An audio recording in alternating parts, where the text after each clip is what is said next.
All right, guys, I saw a poster today. Poster comes out. It's J'Den Cox versus Kyle Snyder. Now, I feel as though I had a hand in this. I'm going to give myself a little bit credit just in case I did. And here's what happened. J'Den Cox, Kyle Snyder, both world champions, end up in the same weight class at the Olympic trials. So we all know as wrestling fans, they're going to both storm through their sides of the bracket. We're going to see Cox versus Snyder. The two best guys on earth, one of them stays behind. One of them represents us at the games. Big deal. Very, very big deal. And not the first time. In fact, not even the only time for that very Olympic trials. We were going to see two world champions face. We're also going to see Dake versus Burroughs. But this one was a little bit more unique. A little bit more unique. The match had happened before. Match happened the very first time. Fargo, North Dakota, back in high school. There's a lot on this. Okay. They rematch at the U.S. Open. They rematch again in the semifinals of the NCAA tournament, Snyder's freshman year. So there's a little history here, but there's enough national titles, there's enough world medals, there's enough world gold medals separating their last meeting. Everybody's excited. News breaks on the day of weigh-ins that J'Den Cox missed weight and has been scratched from the tournament. So the Olympic medalist, the two-time world champion in J'Den Cox, is eliminated from even trying to pursue his dream of making a team. All right. This is the rule of wrestling. If you guys don't know that rule, then you just don't know anything about wrestling. I don't mean that condescendingly, but when I tell you it's the rule of wrestling, it doesn't matter if you're 9 years old. If you do not weigh in at the appropriate weight within the confines of the time limit, you are out of any tournament. The one up the street, the one 2 miles away, the one overseas, got to make weight in wrestling. Okay, great. What do we do as fans? What do we do as wrestling fans?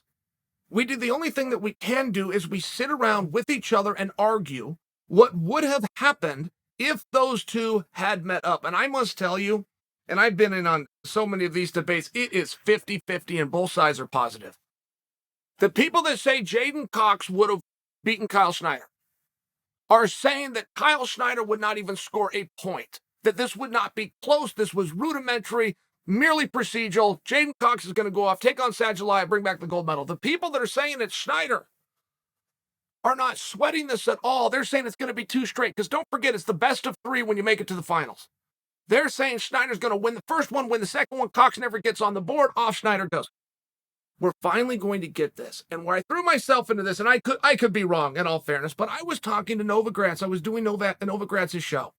And nothing takes place in the U.S. You got four big leaders, right? Art Matori, you've got John Bardis, you've got Novo, you've got Barth. So I'm talking to one of the four horsemen, and I said to him, if they're going to do this match, he cut me off, said, Chael, whoa, hey, let me break some news for you. They are going to do this match. Somebody has lined this up. And I said, but Novo, if they're doing it, it must be 2 out of 3. And Novo went silent. He just stared at me. So I knew it was my turn to keep on trying to convince him. I said, Novo, if the entire nostalgia historically around this match is based on what would have happened at the trials, then we have to simulate the trials, which means these guys have got to go the best of 3. Novo didn't say anything. But that was 1 week ago. The poster came out this morning. They're going 2 out of 3. It's a very big deal. Like, if I have any hand in this, I'm such a wrestling fan. If I had any hand in this, good for me, right? I would think that that's cool, and I'm going to tell people about it. I'm also, if I did have a hand in this, I'm going to make sure you all know about this match. So Rudis is taking some level of credit for getting this match together. Now, Rudis generally is a sponsor of wrestling, not a host of wrestling.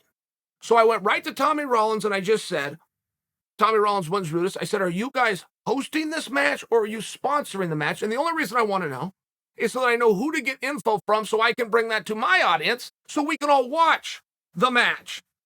But as of now, based on the information from the poster, we're looking at March. I'll get to you on specific dates. We're looking at 2 out of 3. We're looking at the biggest behemoths that this sport has that haven't touched each other in a period of time, which is Cox and Snyder, who between the two of them have the better part of 10 medals. It's insane how successful these guys are. And we're going to get it 2 out of 3, which in freestyle wrestling is a big deal because there are matches that will end like the guy gets a takedown right into a leg lace. The whole match is over and you never got to see it. We are guaranteed to see some wrestling.